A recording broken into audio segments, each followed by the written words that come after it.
U.S. President Donald Trump on Monday vowed to continue strikes on Houthi targets in Yemen and inflict real pain on them and their Iranian backers, until they ceased all aggression towards American ships. In a post on Truth Social, Donald Trump issued a warning to Yemen's Houthis and claimed that strikes conducted by the U.S. over the last 2 weeks had caused major damage to the rebel group. The Iran-backed Houthi terrorists have been decimated by the relentless strikes over the past 2 weeks. Many of their fighters and leaders are no longer with us. We hit them every day and night, harder and harder.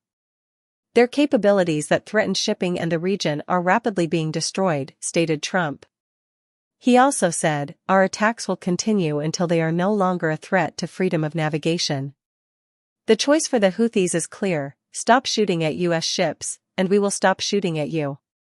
Otherwise, we have only just begun, and the real pain is yet to come, for both the Houthis and their sponsors in Iran." Trump has also, in the last few days, issued threats to Iran to comply with a deal regarding their nuclear program, or face bombing. It also comes amid a sharpening of Trump's rhetoric towards Tehran, with the president threatening that there will be bombing if Iran does not reach a deal on its nuclear program.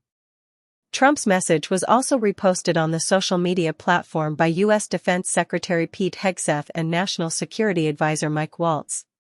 The Atlantic leaked messages from a confidential Signal group chat discussing strikes in Yemen, where top officials such as Pete Hegseth, Tulsi Gabbard, Mike Waltz, and Vice President J.D. Vance mentioned timings for attacks on Houthi targets.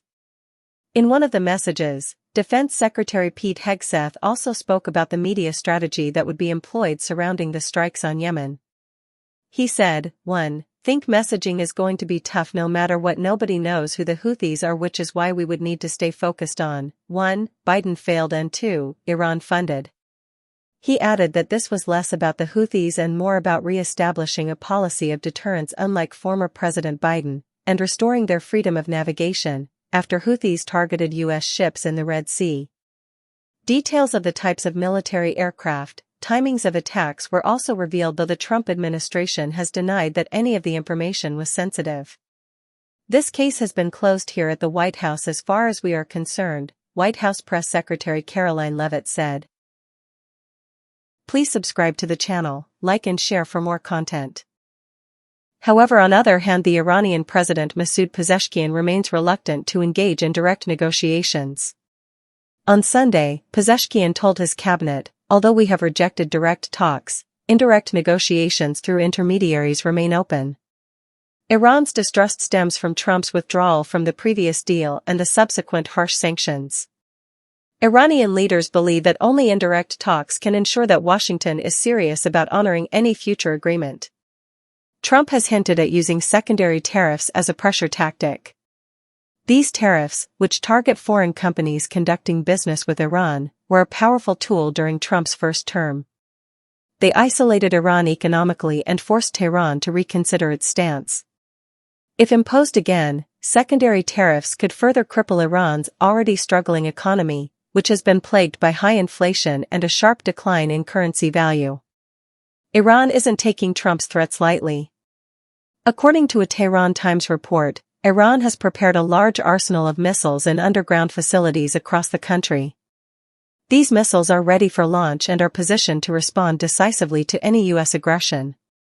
Iranian officials have reiterated that while they prefer diplomacy, they are fully prepared for a military confrontation if necessary. With the U.S. deploying additional bombers to Diego Garcia and positioning another aircraft carrier in the region, the risk of military confrontation is growing. Military analysts warn that any misstep could lead to a broader conflict, potentially involving Israeli forces. Iran's continued defiance and the U.S.'s aggressive posture make the situation increasingly volatile. Despite the rhetoric, there is still a glimmer of hope for diplomacy.